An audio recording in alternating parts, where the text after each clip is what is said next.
서울광역방송센터입니다. 일본의 후쿠시마 오염수 방류가 임박했습니다. 여의도 초대석 김병민 국민의힘 최고위원과 함께 현안 이슈, 정부 여당 입장 들어보겠습니다. 최고위원님 어서 오십시오. 예, 안녕하세요. 반갑습니다.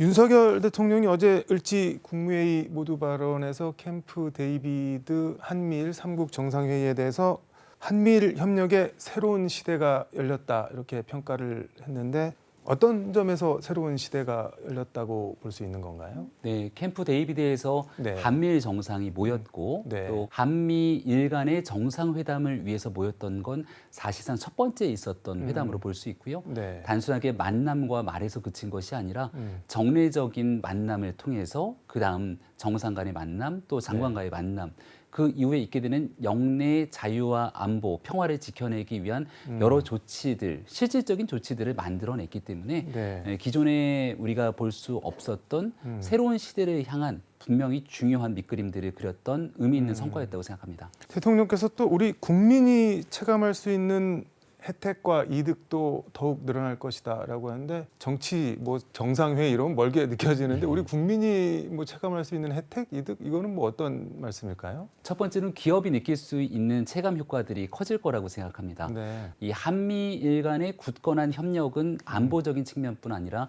경제적인 측면에서도 훨씬 더 큰 영향력을 발휘할 텐데요. 네. 반도체를 비롯해서 신산업, 신기술에 대한 한미일 협력을 강화하게 되면 새로운 기회들이 더 늘어날 수도 있습니다. 네. 그리고 젊은 청년들에게도 네. 이 한미일 청년 서밋 등 새로운 형태의 장들이 네. 열리게 된다면 실질적인 재감 효과들이 국민께도 그대로 나타날 거라고 생각합니다. 국민의힘에서는 삼국 정상회의에 대해서 윤석열 외교의 정점을 찍었다 이렇게 상찬을 했던데 그 정도인가요? 그런데 지난해에 있었던 네. 정권 출범하고 났을 때 외교적인 상황과 지금 1년이 지난 현재 상황들이 비교해 본다면 상전벽해할 정도의 변화가 있었다는 점들을 부인하기 어려울 겁니다. 네. 이 다자간 외교가 있었던 지난해에 바이든 대통령과 네. 몇 분을 만났냐. 그리고 당시 기시다 총리와 과연 한일 정상회담이 가능한 것인가.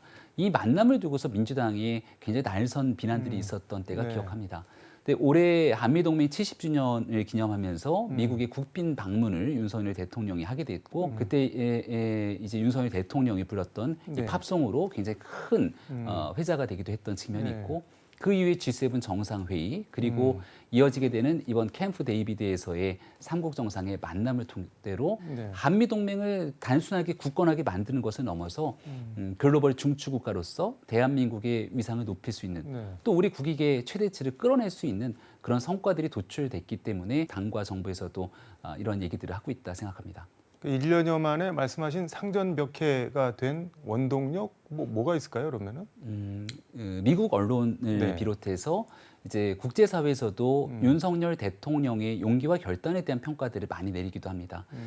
우리가 이제 미국과의 관계를 끌어내는 일에 대해서도 네. 중요한 노력들이 있었습니다만은 네. 한국과 일본 간의 오래된 관계들을 다시금 미래지향적인 관계로 만들어내기 위해서는 굉장히 풀기 어려운 우리의 과거사에 관한 문제와 또 일본과의 감정적인 문제가 남아 있습니다만 네. 미래지향적인 관계로 풀어내기 위한 대통령의 용기와 결단이 국제사회 속에서 대한민국 외교가 한 걸음 더 나아갈 수 있는 중요한 역할을 했다는 점에서는 부인하지 못할 거라고 생각합니다. 윤석열 대통령 용기와 결단 말씀을 해주셨는데 지금 야당 민주당 쪽에서는 뭐 다 줄 용기, 다 줄 결단 뭐 이런 식으로 약간 비아냥 냉소 이런 게 있는데 그건 어떻게 보시나요? 실질적인 성과물들을 담보했다는 것은 부인할 수 없을 겁니다. 그게 이번 데이비드 원칙, 정신 등에 대한 다양한 내용으로 결과물들을 도출했고 이 한 번의 만남으로 끝나는 것이 아니라 네. 지속적으로 또 영속 가능한 성과물들이 이어지게 될 겁니다. 이런 측면에서의 비판들은 잘 하지 못하기 때문에 네. 결과적으로 비난을 위한 비난, 비판을 위한 비판을 위해서 들러리 외교 아니냐, 퍼주기 외교 아니냐 이런 방식의 네. 논평들을 내고 있습니다. 들러리 외교의 결정판이라고 볼 수 있었던 것은 미국의 트럼프 대통령이 대한민국 판문점을 찾아서 김정은 위원장을 만날 때 네. 그 당시에 문재인 대통령이 그 자리에 끼지 못하는 상태에서 어정쩡한 모습을 보였던 장면들을 많은 국민들이 기억하고 있습니다. 네. 북한의 모든 것들을 퍼줄 것처럼 했던 판문점 선언, 평양 선언을 비롯한 네. 그 다음 종전 선언에 집착했던 문재인 정부의 5년 외교가 퍼주기 외교, 들러리 외교 아니냐라고 하는 비판에 대해서 오히려 민주당이 굉장히 할 말이 없을 거라고 생각하는데 결과적으로 지금 끌어내고 있었던 네. 외교적인 상황에서의 성과에 대한 비판이 어렵다 보니 이렇게 다소 현실과 동떨어진 레토릭으로 정치적 비난을 하는 게 아닌가 생각합니다. 말씀하신 대로 뭐 민주당 워딩이 상당히 센데 국민 배신, 강대국 대리기사, 삼전도의 굴욕 뭐 이런 표현까지 있었는데 일단 두 가지를 지적을 하는 것 같습니다. 이번 정상회의는 후쿠시마 오염수 방류에 대해서 한마디 논의도 못하고 온 것, 그리고 일본의 역사, 영토, 왜곡 관련한 건데 이재명 대표는 윤 대통령이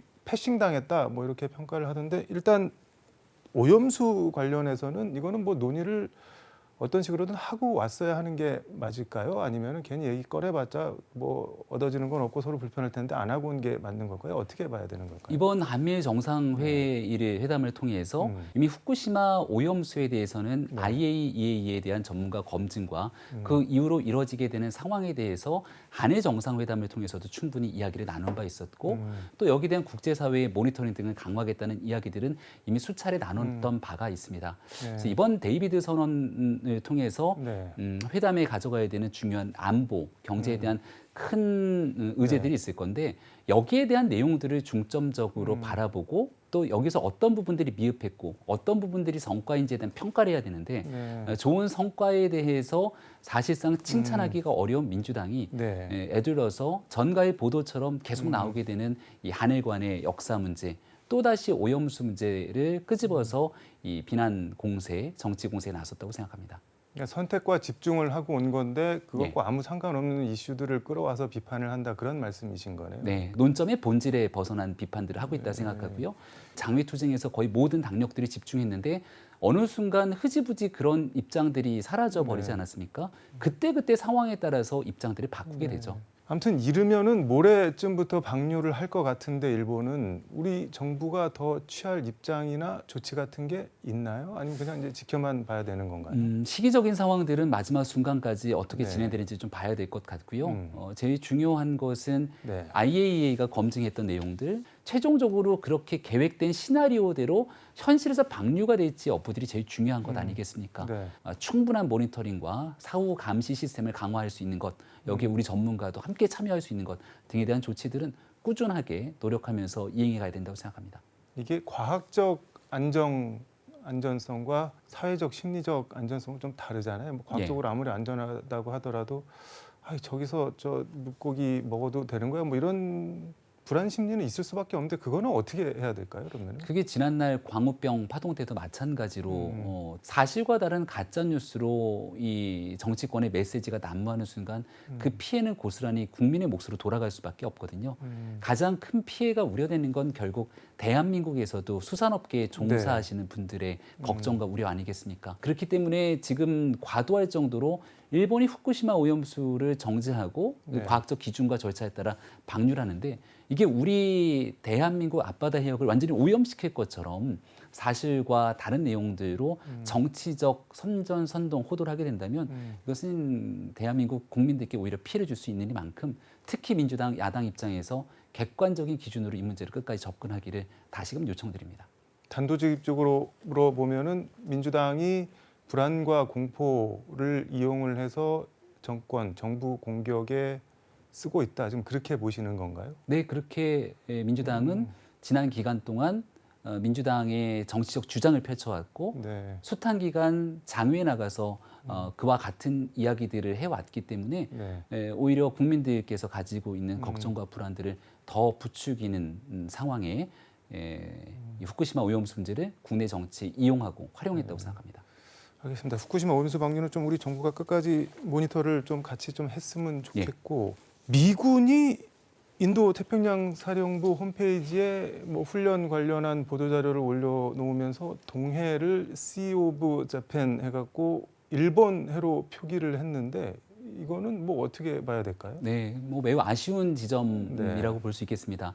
과거에 있었던 뭐 연합훈련 때도 마찬가지고 훈련 과정 등이 있을 때마다 반복됐던 일이기도 하고 네. 미국에서 꽤 오랜 기간 동안 일본이 이 대한민국 동해를 Sea of Japan 일본해로 표기하기 위한 외교적인 네. 이른바 로비들을 한 꽤 오랜 기간 동안에 걸쳐서 해왔던 것이 이미 알려진 주제의 사실 아니겠습니까? 네. 결국은 대한민국 정부가 꾸준하게 풀어야 되는 외교적인 과제라고 생각합니다. 이게 근데 그동안 경과를 보면은 뭐 미군도 그렇고 미국 국무부도 그렇고 약간 뭐 간을 보는 것처럼 시 오브 재팬이라고 써놨다가 우리가 항의를 하면은 실수한 것 같네 하면서 뭐 다시 이스트시 저 동해로 바꿔주고 그랬는데 이번에는 우리 정부가 항의를 했는데도 이 미국 국방부가 일본해가 공식 표기가 맞다. 다른 미국 정부 부처도 그렇게 쓴다. 이렇게 답변을 한 거는 이거는 그냥 뭐 대놓고 무시를 하는 건가요? 뭐 어떻게 봐야 되는 건가요? 그렇게 이거는? 볼 건 아니고요. 네. 미 국무부 내에 있는 그 국가 지리 정보 시스템을 담당하는 쪽에서 네. 이제 오랜 기간 해왔던 아마 관행에 대한 언급들을 한 것으로 알고 있습니다. 이 내용들을 바꾸기 위한 노력들이 함께 선행되고 있는 상황이기 때문에 네. 동해에 관한 이 표기가 더 굳건하게 쓰여질 수 있도록 대한민국 정부가 해야 되는 노력들이 남아 있다고 생각합니다. 민주당은 이거 가지고 이제 뭐 한미일 협력 동맹 강화하자고 하더니 뭐 불러놓고 뒤통수 때리냐 뭐 이런 식으로 그러니까 뭐 들러리 쓰는 거 아니냐 뭐 한일 동맹은 맞는 것 같은데 한미 동맹도 진짜 동맹이냐 뭐 이런 얘기까지 하고 있는데 그런 거는 어떻게 보시나요? 그러면? 그 지금 있는 민주당 제1야당에서의 비판이라는 것은 결국 이런 문제들에 계속 네. 집중이 되는 겁니다. 전체적으로 캠프 데이비드에서 가졌던 네. 이 안보에 관한 측면 또 경제적인 성과 여기에 대한 내용들에 대해서 비판할 수 있는 여지들이 없다 보니까 본질적인 내용에 대한 비판, 본질적인 내용에 대한 평가들은 온데간데 없고 네. 결국은 이 반일 감정 고치, 이 역사 문제 등에 대한 비난에만 열을 올리고 초점을 맞추고 있는 것 같은데요. 이 문제는 과거에 있었던 문재인 정부 때도 마찬가지로 있었던 굉장히 오래된 일들 아니겠습니까? 네. 어느 날 한 번에 모든 것들을 다 풀어낼 수 없는 것을 모를 리 없을 텐데도 불구하고 외교적인 문제마저도 정쟁의 소재로 삼아서 결국 자당의 이익을 추구하려 한다면 국익을 조금도 생각하지 않는 이 정치권의 나쁜 행태다라고 지적하지 않을 수 없겠습니다. 그 말씀하신 거를 들어보니까 윤석열 대통령이나 정상회의 그리고 정상회의에서 가져온 성과물 이런 것 자체를 뭐 건드릴 게 없으니까는 뭐 이상한 거 하나 꼬투리 잡아서 계속 물고 늘어진다 그런 말씀처럼 들리네요. 이상한 부분들은 아니지만 네. 이 내용들만 가지고 전체에 있는 이 한미일 정상회담에 있었던 평가물들을 평가하지는 않을 거라고 생각합니다. 네. 그러니까 많은 전문가들과 특히 이 한미일 정상회담이 갖고 있는 의미 성과들에 대한 평가에서 이런 내용들을 가장 전면에 내세워서 대한민국 정부가 들러리를 쓰고 왔다. 네. 퍼주기교다. 이렇게 얘기하는 전문가들이 과연 있겠습니까? 그러니까 기본적으로 가져가야 될 방향점과 논점들을 네. 민주당이 전혀 제대로 짚지 못하고 있음에 분명하다는 점들을 다시금 말씀드립니다. 김건희 여사 트위터 실버마크 뭐 외교부 동원 논란 뭐 이 보도에 대해서 국민의힘 가짜뉴스 괴담 방지 특별위원회가 악의적 왜곡이다 기가 막힐 노릇이다 이렇게 비판을 했던데 MBC 보도에 대해서 어떤 점에서 그렇다는 건가요? 일단은 그 실버마크라고 하는 것은 이제 공직자 혹은 공직자의 배우자, 네. 주요 공직자의 배우자라든지 해외 정상들의 영부인 등에 대해서도 얼마든지 부여가 가능한 측면들이 있습니다. 근데 이 내용들을 가지고 과할 정도의 비난들이 계속해서 쏟아지고 있기 때문에 이것이 뭐가 문제냐라는 방식의 반대 논거들이 같이 함께 맞대응을 하게 되는 것이죠. 그러니까 김건희 여사를 떠올리면 네. 지난 대통령 선거에 이제 본격적인 선거가 시작되지 않았을 때도 줄리라고 하는 네. 차마 여성 인권으로서 입에 꺼내기도 힘든 가짜 뉴스를 아무렇지 않게 퍼다 나르고 설파했던 그런 나쁜 과거들이 존재했다고 생각합니다. 네. 근데 이런 일들이 제대로 바로잡히지 않고 정치 공세를 위해서 한 사람의 인격마저 완전히 모독할 정도의 내용들이 꾸준히 이어지고 있는데 여기에 계속되는 가짜 뉴스들이 더해지게 된다면 네. 이거는 한 개인의 인격에 관한 문제이기도 하거니와 국가 전체로 봤을 때 이런 방식의 정치 공세가 진행되는 것이 대한민국 공동체 통합에도 아무런 도움이 되지 않는다라고 하는 측면에서 거듭되는 가짜 뉴스의 문제점들에 대해서 얘기를 하고 있습니다. 말씀하신 가짜 뉴스, 뭐 악의적 왜곡, 마타도 이런 것들이 김건희 여사를 향해서 왜 계속 이렇게 나오는 걸까요? 뭐 배경이나 이유가 따로 있을까요? 아니면은 결과적으로 지지층들만 생각하면서 여기에 대한 정치적 이득만을 도모할 수 있다면 이게 가짜 뉴스든 아니든 가리지 않고 일단은 쏟아내고 보자는 나쁜 정치 행태라고 생각하고요. 이런 부분들에 대해서 정치권의 자정 노력도 필요하고 자정 노력으로 도저히 해결되지 않는다면 결국은 법적 조치를 통해서 사법적인 판단 영역으로 들어갈 수밖에 없을 건데 이런 가짜 뉴스의 철퇴를 가하기 위한 노력들이 필요하다. 반드시 근절돼야 되는 사안이라고 거듭 말씀드립니다. 일종의 그러니까 줄리 공격의 연장선이라고 보시는 거네요. 상처를 내고 그러면서 뭐 좀 정치적 효과를 보려고 하는 그런 의도. 우리가 이제 통상적으로 이런 애들을 네. 특정 개인에 대한 악마화라고 하는 표현들까지 쓰게 되는데요. 이른바 이제 그 대통령의 네. 이 유일한 사실상 자녀가 없기 때문에 가족 아닙니까? 그러니까 윤석열 대통령과 김건희 여사 이 가족에 대한 근거 없는 그리고 아무런 사실관계와도 맞지 않는 가짜 뉴스를 퍼뜨려 나가면서 여기에 대한 흠집 내기 그리고 여기에 대한 인신 공격들로 인해서 이른바 악마화 등에 대한 이러한 나쁜 정치 행태들이 일어나게 된다면 정말 대한민국 정치 수준을 퇴행시키게 되는 나쁜 모습이라 생각하고 여기에 제1야당인 더불어민주당이 적극적으로 이런 일들에 가담하는 나쁜 악습이 반복되지는 않았으면 좋겠습니다. 시간이 다 됐긴 한데 짧게 이거 하나 여쭤보겠습니다. 이재명 대표에 대한 영장 재청구가 뭐 임박했다는 관측이 나오는데 이 대표가 본인 페이스북에 국폭 정권의 무능을 덮으려고 국가 폭력을 자행하는 윤석열 정권, 국가 권력 사유화하는 국폭은 조폭 그 이상이다. 뭐 이런 직설적인 비판글을 남겼는데 국폭 정권이라는 비판글 어떻게 보셨나요? 본인에게 제기되는 사법 리스크를 윤석열 정부에 대한 정치 공세로 모든 걸 해결할 수 있다고 믿는 건 아닌가 생각을 합니다. 결국 지금 이재명 대표가 쏟아내고 있는 정권을 향한 독설은 본인의 사법 리스크를 가리고 회피하기 위한 나쁜 정치 그 이상도 이하도 아니라고 생각합니다. 지금 국민의힘에서는 뭐 대놓고 이런 말씀들을 하시는데 총선까지는 어쨌든 이재명 대표가 버텨줘야 한다, 나가면 안 된다, 뭐 버텨줘야 땡큐다. 그리고 홍준표 대구시장 같은 경우는 이재명만 너무 믿고 있으면 안 된다, 뭐 이런 얘기까지 하시고 이거는 그냥 일종의 비아냥인가요? 아니면 정말 그렇게 생각하는 측면이 있는 건가요? 설마 대한민국의 집권당이 네. 제1야당 대표의 사법 리스크만 믿고선 여기에 기대어 정치하는 상황들이 있겠습니까? 네. 집권당으로서 국민의 힘이 내년 총선에서 평가받게 되는 건 정권 교체 이후 윤석열 정권을 태동시키고 난 다음 네. 과연 어떤 정치 또 어떤 정책으로 국민의 삶의 실질적인 정권 교체에 대한 효능감들을 국민께 전해줬는가에 대한 평가로 이루어지게 될 거라고 생각합니다. 네. 다만 이런 얘기들이 나오게 되는 건 그 정도로 제1야당 대표인 이재명 대표가 갖고 있는 사법 리스크가 굉장히 심각한 위기 상황에 처해져 있다라고 하는 반증일 거라 보고 그런 얘기는 오히려 국민의 힘보다 네. 민주당 내에서 이재명 대표로 총선을 치렀을 때 진짜 총선을 치러낼 수 있는 거야? 라고 하는 위기감의 반증이라고 생각합니다. 개인적으로 김병민 최고위원께서는 이재명 대표가 있어주는 게 좋다고 생각을 하시나요? 아니면은 뭐 상관없다, 우리는 우리 실력으로 간다, 뭐 그런 스탠스인 거죠, 그러니까. 정치는 가능성의 예술이기 때문에 네. 마지막 순간에 어떤 정치적 상황에 놓이게 될지는 아무도 알 수 없습니다. 지난 총선에서 급작스럽게 코로나라고 하는 네. 국가적 위기 상황이 발발할 줄 어느 누가 상상이나 했겠으며 코로나가 처음에 발발하게 됐을 때 이건 문재인 정부의 심각한 위기 상황이기 때문에 당시 마스크를 사려고 약국 앞에 줄이 길게 늘었었던 때가 아주 생생히 기억하거든요. 그때만 하더라도 정부에 대한 비판 여론이 아주 극에 달했을 때입니다. 근데 불과 한 달 정도의 시간이 지나면서 오히려 위기 상황에 정권의 중심으로 뭉쳐야 됐다는 여론들이 형성되면서 상황이 바뀌지 않습니까? 외부적인 환경과 상황은 단순히 이재명 대표 한 명의 문제가 아니라 외교적인 문제, 정치, 경제 모든 상황들에 대한 변화의 양상들이 있을 수 있을 거라 생각하고 집권당의 지도부로서 어떤 상황이 오더라도 그 상황을 제대로 타개할 수 있는 위기 준비 능력을 갖춘 게 중요하다. 그리고 그것과 별개로 우리가 집권당이기 때문에 윤석열 정부의 정책과 국정 운영의 성과로 선거를 치러내기 위해서 더 큰 효능감을 주기 위한 마지막 순간까지 노력이 가장 절실히 요구된다고 생각합니다. 우문의 모범 답안을 하셨네요.